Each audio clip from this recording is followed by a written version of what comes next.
Asian কাপের মতো মঞ্চ, সামনে এশিয়ার সবচেয়ে শক্তিশালী দলগুলোর সারি, তার ওপর আবার 40 ডিগ্রির কাছাকাছি গরম, ইনজুরির শঙ্কা আর দলে নেই কোনো ফিজিও। এমন কঠিন বাস্তবতার ভেতর দিয়েই অস্ট্রেলিয়ার মাটিতে নিজেদের স্বপ্ন আঁকতে নেমেছে বাংলাদেশ নারী ফুটবল দল। সিডনিতে পৌঁছানোর পর থেকেই যেন একের পর এক চ্যালেঞ্জ অপেক্ষা করছে পিটার বাটলারের শিষ্যদের জন্য। প্রথম ম্যাচেই 9 বারের এশিয়ান কাপ চ্যাম্পিয়ন চীনের বিপক্ষে নামতে হবে, যা যে কোনো দলের জন্যই ভয়ঙ্কর এক শুরু। তার ওপর সিডনির প্রচণ্ড গরমে মানিয়ে নেওয়াটাই এখন বড় সমস্যা হয়ে দাঁড়িয়েছে ঋতুপর্ণা, আফিদা, শামসুন নাহারদের জন্য। এই গরমে ট্রেনিং করতে গিয়ে ইনজুরির ঝুঁকি স্বাভাবিকভাবেই বেড়ে যায়, কিন্তু দলে যখন কোনো ফিজিওই নেই, তখন সেই ঝুঁকিটা আরও কয়েক গুণ বড় হয়ে ওঠে। ফুটবলারদের কেউ ইনজুরিতে পড়লে কিভাবে রিকভারি হবে, কার তত্ত্বাবধানে চিকিৎসা চলবে, এই প্রশ্নগুলোই এখন সবচেয়ে বড় দুশ্চিন্তার কারণ হয়ে দাঁড়িয়েছে টিম ম্যানেজমেন্টের জন্য। সিডনির ভ্যালেন্টাইন স্পোর্টস পার্কে ইতোমধ্যে 4টি ট্রেনিং সেশন সম্পন্ন করেছে বাংলাদেশ দল। প্রতিটি সেশনেই ফুটবলাররা নিজেদের সর্বোচ্চতা দেওয়ার চেষ্টা করছেন, কিন্তু আবহাওয়া আর বাস্তবতার চাপ স্পষ্টভাবেই চোখে পড়ছে। দলে অভিজ্ঞ মুখ ঋতুপর্ণা চাকমা, আফিদা খন্দকার, শামসুন নাহাল জুনিয়র কিংবা মারিয়া মান্ডারা যেমন আছেন, তেমনি নতুন করে আলাদা আলোচনায় উঠে এসেছেন সুইডেন প্রবাসী তারকা আনিকা রানিয়া।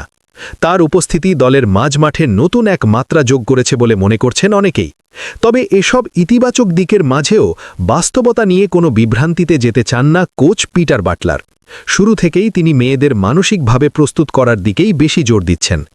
কোচের মতে এই টুর্নামেন্টে সবচেয়ে বড় লড়াইটা হবে মানসিকতা নিয়ে। তিনি স্পষ্ট করে জানিয়ে দিয়েছেন, বাংলাদেশের বর্তমান অবস্থান অন্য অনেক দলের তুলনায় পিছিয়ে, এবং সেই ঘাটতি পুষিয়ে নিতে হলে সবাইকে একসঙ্গে আরও কঠোর পরিশ্রম করতে হবে।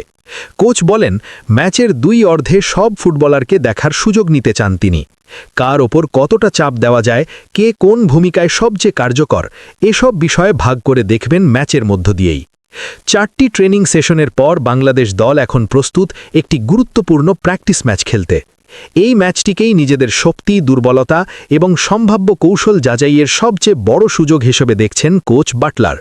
তার ভাষায়, এই ম্যাচ থেকেই বোঝা যাবে কোন ফরমেশনটা দলের জন্য সবচেয়ে উপযোগী। 3-4-3, 3-5-2 কিংবা 4-3-3 কোন ছকে খেলবে বাংলাদেশ, তা নির্ভর করবে ম্যাচের পরিস্থিতি এবং ফুটবলারদের পারফরম্যান্সের ওপর। কোচ মনে করেন, নির্দিষ্ট একটি পরিকল্পনা থাকলেও পুরো বিষয়টিকে তিনি 2টি 45 মিনিটের আলাদা আলাদা গল্প হিসেবে দেখতে চান। বাস্তবতা হল, এশিয়ান কাপে অংশ নেওয়া 12টি দলের মধ্যে 11টিরই র্যাঙ্কিং 70-এর মধ্যে, আর একমাত্র বাংলাদেশের অবস্থান 112-র ঘরে। এই সংখ্যাটাই বলে দেয় কতটা কঠিন চ্যালেঞ্জ অপেক্ষা করছে বাংলাদেশের সামনে। প্রতিপক্ষের শক্তি, অভিজ্ঞতা আর আন্তর্জাতিক ম্যাচ খেলার অভ্যেস, সব দিক থেকেই বাংলাদেশের জন্য এই টুর্নামেন্ট এক বিশাল পরীক্ষা।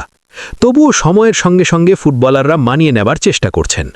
অস্ট্রেলিয়ার পরিবেশ, আবহাওয়া, এমনকি খাবারের সঙ্গেও ধীরে ধীরে অভ্যস্ত হয়ে উঠছেন তারা।